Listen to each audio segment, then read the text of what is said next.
पंजाब में स्थित सिख धर्म के 3 तख्त साहिबान वाले शहरों को पावन शहरों का दर्जा देना पंजाब सरकार के लिए बड़े सौभाग्य की बात है।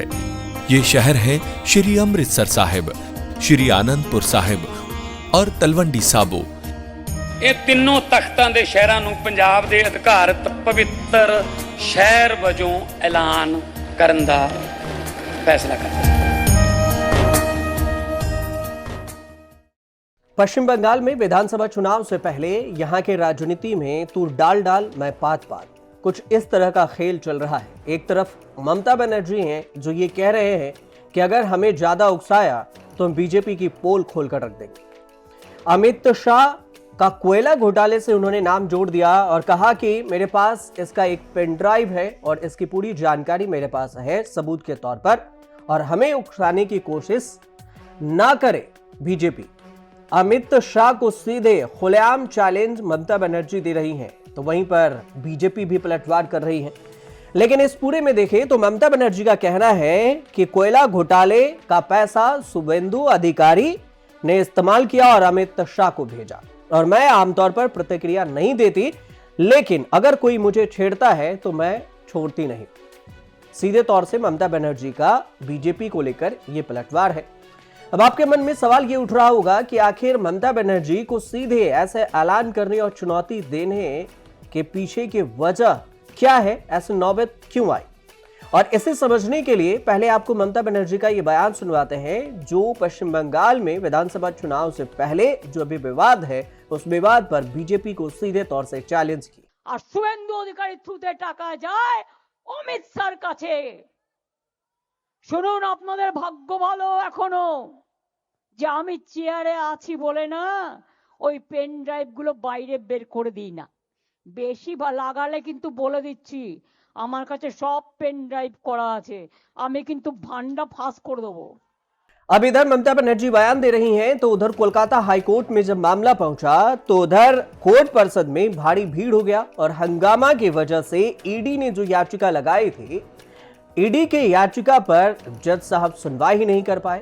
अब इसकी वजह एक ये बताई गई कि इतनी भीड़ आ गई ममता बनर्जी के सपोर्ट में कि भीड़ की वजह से आवाज कोर्ट में इतने शोर हो रहे थे कि जज साहब पूरी याचिका को सुन ही नहीं पाए, और एफआईआर दर्ज करने वाली जो ईडी की याचिका थी ममता बनर्जी के खिलाफ, उसको अगली सुनवाई के लिए जज साहब ने टाल दिया।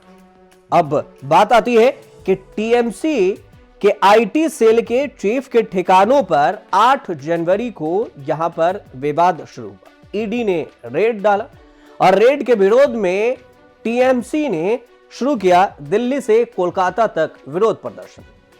इसके साथ ममता बनर्जी खुद ही मोर्चा संभाल ली। ममता बनर्जी ईडी के रेड के बाद आईपैक के ऑफिस पर पहुंची और जहां रेड चल रहा था ईडी से पूरी फाइल ले लेती हैं, और इसके बाद ममता बनर्जी ने 2 एफआईआर दर्ज करवा दी।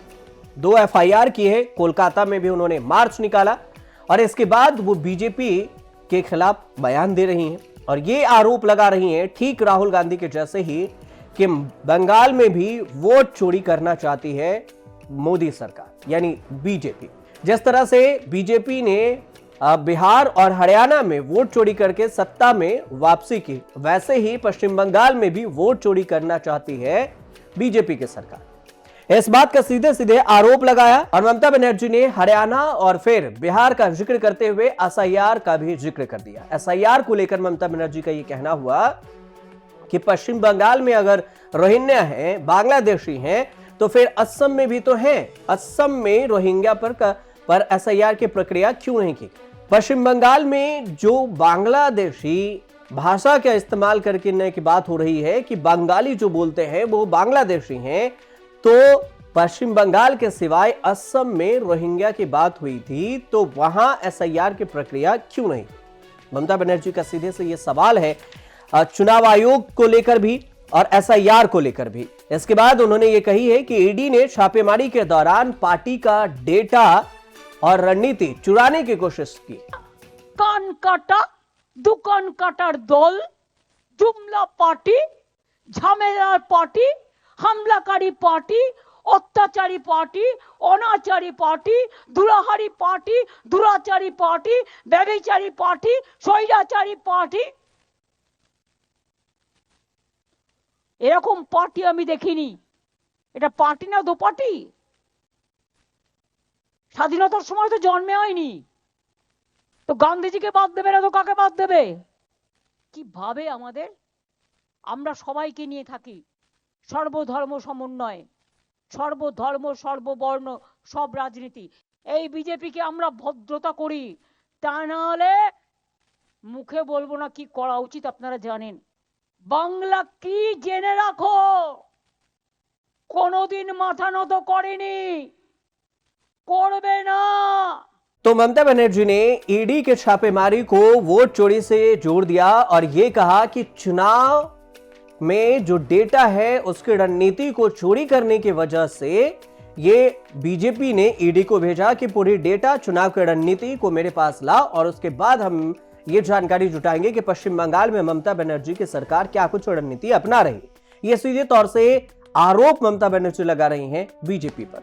अब ममता बनर्जी के इस पूरे रणनीति को देखेंगे तो इसके बाद बीजेपी ने हमला बोला है और न सिर्फ बीजेपी बल्कि कांग्रेस ने भी पलटवार किया। बीजेपी की तरफ से पलटवार करते हुए रविशंकर प्रसाद का कहना हुआ कि ममता बनर्जी पश्चिम बंगाल में 14 साल से सत्ता पर हैं, तो इतनी घबराहट क्यों है ईडी के छापेमारी से। और बीजेपी ने बंगाल के इतिहास में सबसे काला दिन इसे बताया कि ईडी के हाथों से ममता बनर्जी फाइल छीन लेती।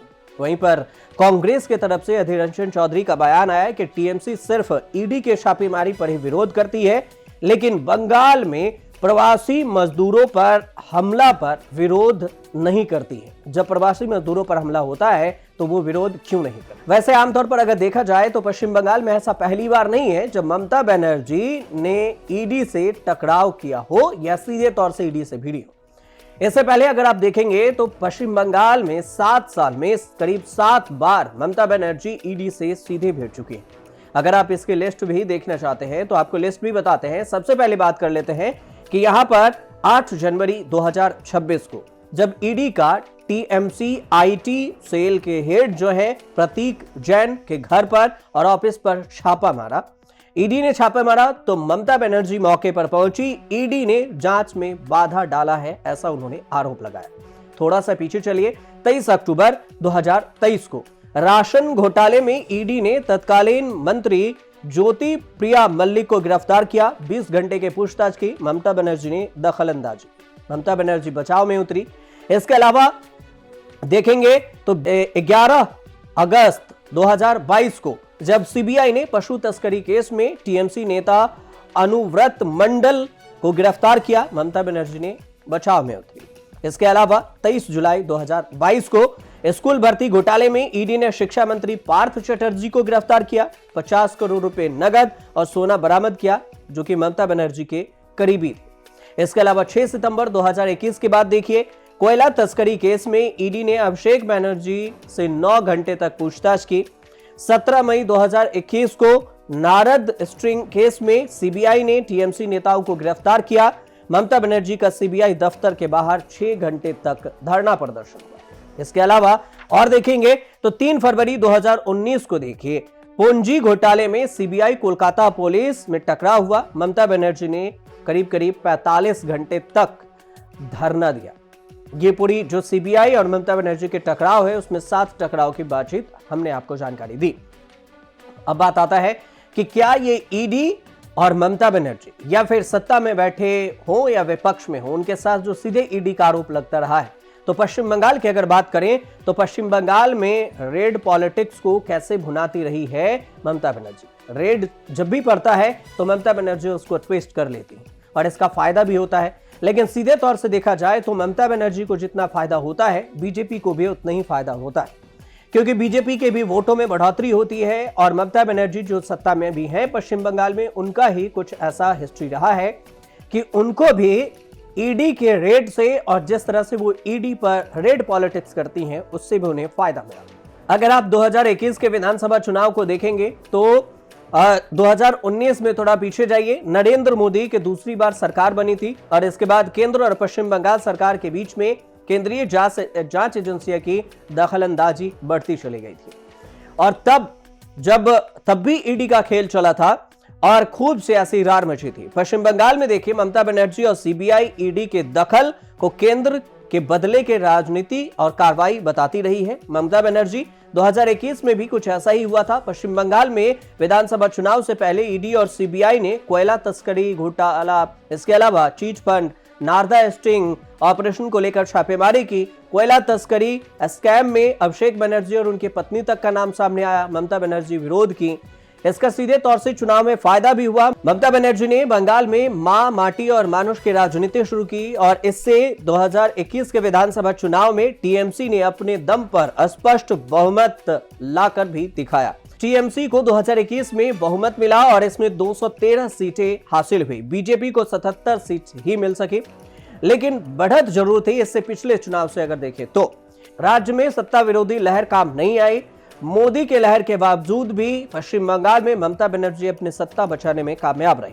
2021 में आपने देखा। इसके अलावा 2019 से लेकर 2024 के लोकसभा चुनाव को अगर देखेंगे तो लोकसभा चुनाव में जहां एक तरफ कई राज्यों में बीजेपी बढ़त बनाई और भले ही दो सहारों की मदद से, जैसे नीतीश कुमार और जो चंद्रबाबू नायडू हैं, उनकी बदौलत बीजेपी सत्ता में रही, लेकिन बंगाल में देखें तो ममता बनर्जी ने यहां पर बाजी मारा और ममता बनर्जी यहां पर 2019 के बाद देखें तो 2019 के लोकसभा चुनाव में जहां बंगाल की 42 सीटों पर टीएमसी को 22 सीटें मिली, बीजेपी को 18 सीटें मिली, कांग्रेस को 2 सीटें मिली और ये मजबूत स्थिति थी। यही 2014 की देखें तो 2 सीटों ने उछाल मारकर 18 सीटें ली बीजेपी ने। मोदी लहर का फायदा मिला, लेकिन दिलचस्प बात यह रहा कि इस चुनाव में भी बीजेपी को अगर सीट की बात करें तो बीजेपी को फायदा दिखा। विधानसभा चुनाव में भी ऐसा धमाल नहीं मचा पाई थी बीजेपी, लेकिन लोकसभा में बड़े हार की भूमिका के लिए भी तैयार थी। यही 2024 के लोकसभा चुनाव को अगर देखेंगे तो ममता बनर्जी को 42 लोकसभा सीटों में से 29 सीटें टीएमसी को मिली, बीजेपी को 12 सीटें ही मिल सकी। यही कांग्रेस को 1 सीटें मिली और 2019 में भी सिर्फ 22 सीट पर सिमट गई थी टीएमसी। 2024 के लोकसभा चुनाव में 29 सीट पर पहुंच गई। 2019 में बीजेपी 18 सीट पर थी, 2024 में 12 सीट पर आ गई। तो सीधे तौर से जब बीजेपी और टीएमसी के बीच में टकराव हुआ है तो अगर 2% बीजेपी को फायदा मिला, मान के चलिए, तो इसका ज्यादा फायदा टीएमसी को भी मिला है। अब ऐसा ही कुछ हो रहा है कि अब विधानसभा का चुनाव है और उससे पहले ईडी और ममता बनर्जी का टकराव फिर से सामने आ गया है, ठीक वैसे ही जैसे 2021 में हुआ करता था। अब इसे ये समझिए कि अब तक जो जिस हिसाब से ममता बनर्जी बीजेपी से टक्कर लेती रही हैं और अपनी सत्ता को बरकरार रखी हैं पश्चिम बंगाल में, तो अब आगे एक बार फिर से बीजेपी पर आरोप लगा रही हैं। ईडी के रेड हो रहा है और ईडी रेड के बीच में फाइलें चोरी की बात हो रही है, वोट चोरी का आरोप लग रहा है। अब इन सब के बीच में ममता बनर्जी को कितना फायदा होगा, ये तो जब विधानसभा के चुनाव होंगे, चुनाव के तारीखों का ऐलान होगा, उसके बाद पता चलेगा कि ममता बनर्जी यहां पर कितना सत्ता में काबिज हुई या फिर कितने वोट से आगे जीती है या फिर बीजेपी यहां पर टेक ओवर कर रही। इन सारे चीजों का विश्लेषण हम आपको जरूर बताएंगे। फिलहाल ये जानकारी सही लगे तो हमारे चैनल से जुड़िए और देखते रहिए न्यूज़ तक।